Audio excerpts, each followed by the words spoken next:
message for current stock draft leader Bobby Flay.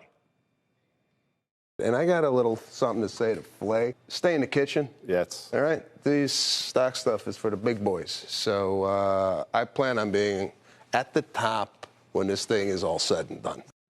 So with us now is Bobby Flay, chef, restaurateur, entrepreneur.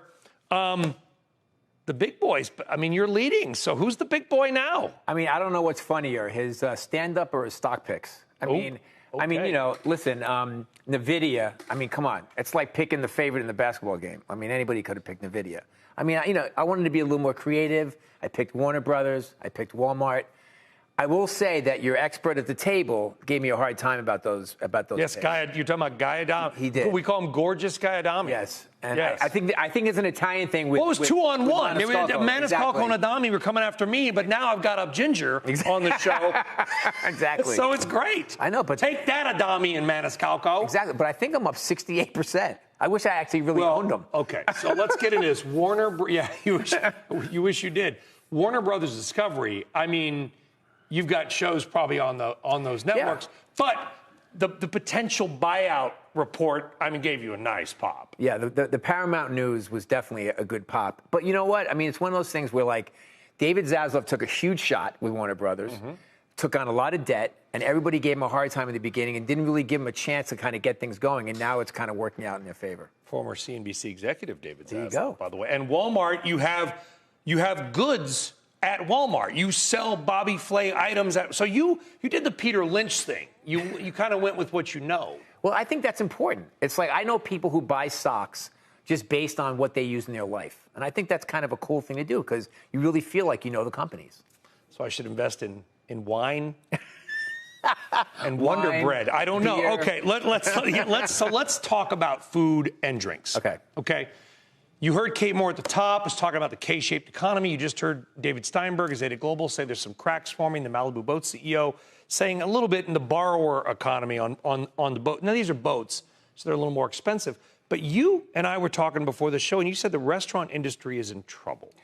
It's definitely, I mean, it's having the hardest time in my lifetime for sure, across the board, especially in the bigger cities. Look, to me, there's three buckets, right?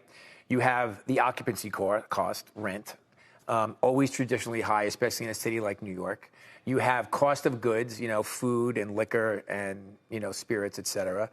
Since COVID, they've been through the roof, and they haven't come back in, even though the pandemic is over.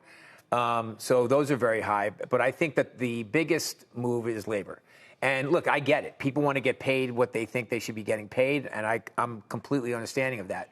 But there has to be a balance so that these businesses can stay in business, so that we still have a lot of jobs. And you know, it's going to be it's going to be very interesting in New York.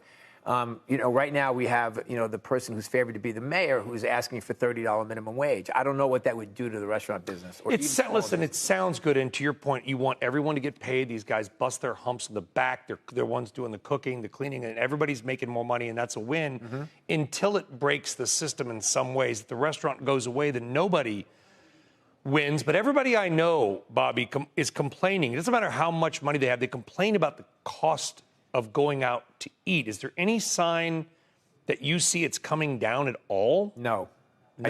I don't see it. And I'll tell you something. Even when I go to restaurants and I go to just a neighborhood restaurant, it seems like it's $100 a person for, you know, sort of your Tuesday night restaurant. And that's just the beginning. So everything seems a lot more expensive. But the bottom line is, and I'm going to stick up for the restaurateurs, of course, but I really, truly believe this.